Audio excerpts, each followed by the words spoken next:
এদিকে তো নারদমণি শ্রীমতীকে দেখে মোহিত হয়ে গেলেন, কাম লোভে মোহিত হয়ে গেলেন। কলিযুগে মদ্যপান, কাম, লোভ এই তিনটি জিনিসে মোহিত হয়ে মানুষ পাপ কাজে লিপ্ত হয়ে যাচ্ছে।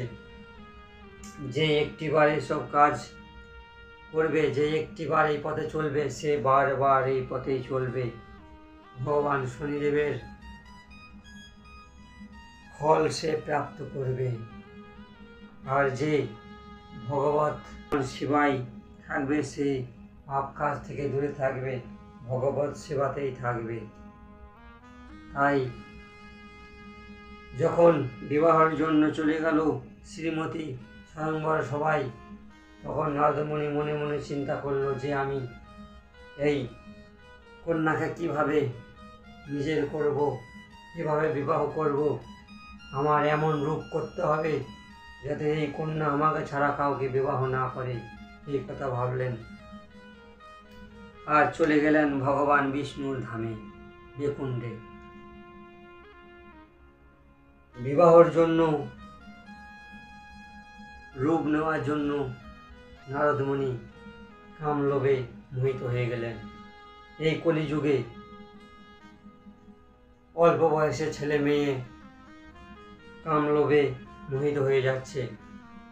বয়স না হতে হতে বিবাহ করার জন্য অন্যের মেয়েকে বাড়ি থেকে আনতে যাচ্ছে, তারপর পুলিশের হাতে ধরা পড়ে পিটানি খাচ্ছে।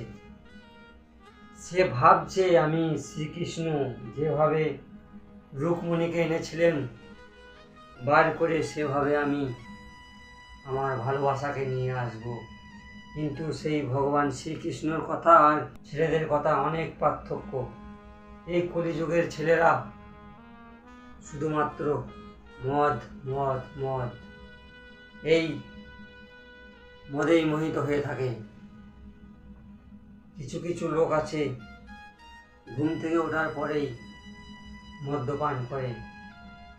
আর এই কলিযুগের ইয়াং ছেলেরা সন্ধে লাগলেই শুধুমাত্র মদ, কোনো নাম ভজন নাই, কোনো কীর্তন নাই, কিছুই নাই। এ শুধুমাত্র গুরুজনদের কর্মের ফল, কারণ গুরুজনরা যেভাবে শিক্ষা দেবে সেইভাবে শিক্ষা পাবে ছেলেরা।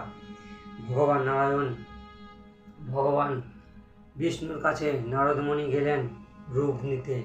আর ভগবান বিষ্ণু নিজের রূপ দেওয়ার জন্য বললেন, ঠিক আছে, আমি তোমাকে সুন্দর করে দেবো, তুমি চলে যাও। আর সেই সব শুনে নারদমণি চলে গেলেন স্বয়ংবর সবাই। নারদমণি তো জানতেন না যে আমি সুন্দর হয়নি, আমি বানরের রূপ নিয়েছি। কারণ তিনি জানতেন যে এই জগতের সর্বশ্রেষ্ঠ রূপবান সুন্দর ভগবান বিষ্ণু, তাই আমি সেই রূপ ধারণ করেছি, আমাকে সেই রূপ দিয়েছে, তাহলে এই সুন্দরী কন্যা আমাকে ছাড়া কাউকে বিবাহ করবে না।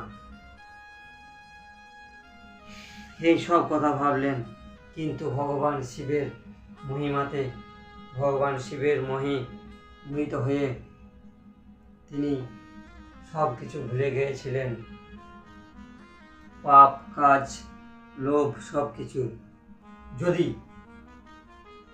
সব পাপ থেকে মুক্তি হওয়ার ইচ্ছা থাকে, তাহলে একটি কাজ করতে হবে, 1 লক্ষ তিল দিয়ে ভগবান শিবের পূজা করতে হবে, তাহলে সব পাপ শেষ হয়ে যাবে। যদি সন্তান কামনার আশা থাকে, তাহলে জলধারা দেওয়া উচিত। এই জলধারা মৃত্যুঞ্জয় মন্ত্র জপ করে দেওয়া উচিত।